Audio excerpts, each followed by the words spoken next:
Dental Office Emergency Case Study Project, Epistaxis by Dustin Patterson. Actors are Megan and Laura. Patient arrives for their routine cleaning appointment. Upon review of their medical history, the patient states that they have been suffering from a sinus infection. The hygienist begins the prophy and the patient experiences an epistaxis event. Alright, Laura, so we're going to go ahead and start your treatment, okay? Okay. My nose starts to bleed. It's bleeding? Okay. Yeah. I'm going to go ahead and sit you up a little bit, okay?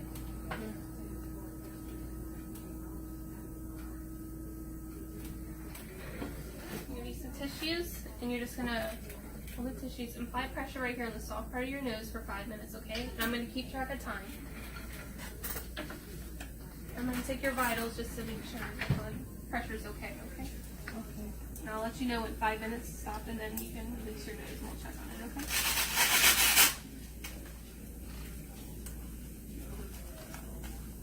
Just keep applying pressure. You doing okay? Yeah. Okay.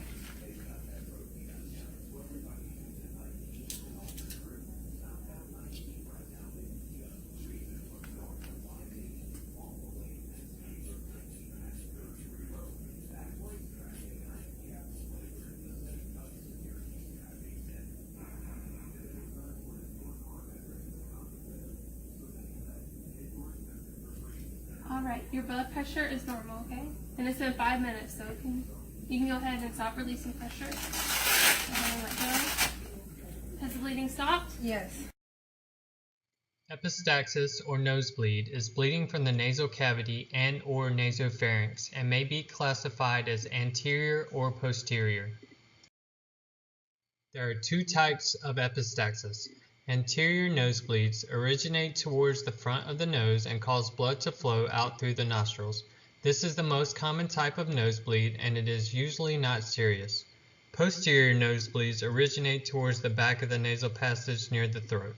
Posterior nosebleeds are less common than anterior nosebleeds, but they can be more serious and can cause a lot of blood loss. Children do not commonly get posterior nosebleeds. Epistaxis signs and symptoms. Bleeding usually starts from one nostril. In the case of heavy bleeding, it may fill up both the nostrils and overflow the nasopharynx. In certain cases, blood may drip back from the nose through the throat to the stomach. A person is likely to vomit in such a condition. The common signs of excessive nosebleeds are excess blood loss may cause dizziness and fainting, confusion, loss of alertness, and lightheadedness. However, the condition is rare. Bleeding from other body parts like teeth, gums, nostrils, etc. indicate inability of blood to clot. Additional bleeding from other parts of the body, such as bleeding gums when brushing, blood in urine, or bowel movements, or easy bruising also indicate an inability of the blood to clot. Epistaxis preventive procedures are to use a saline nasal spray or saline nose drops 2 to 3 times a day in each nostril. These products can be purchased over the counter or made at home. To make the saline solution at home, mix 1 teaspoon of salt into 1 quart of tap water. Boil water for 20 minutes. Cool until lukewarm. Run a humidifier in your bedroom at night. Place water-soluble nasal gels or ointments into your nostrils with a cotton swab. Avoid blowing your nose too forcefully. Sneeze through an open mouth. Avoid putting anything solid into your nose, including fingers and cotton applicators. Limit your use of medications that can increase bleeding. See your doctor if your nasal allergy symptoms are not easily controlled with over-the-counter or prescription medications. Quit smoking. Smoking dries out your nose and irritates it. Epistaxis treatment options.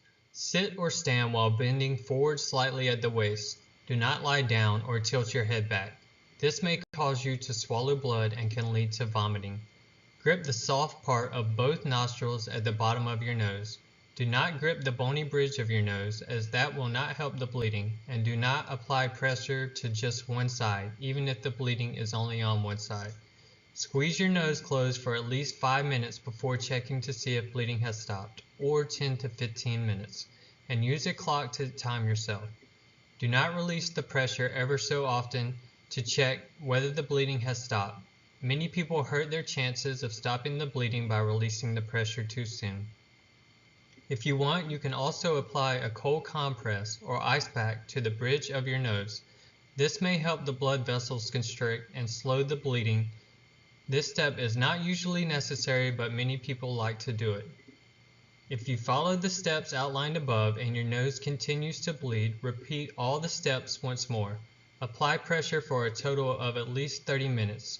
If you continue to bleed, seek emergency medical care by calling 911.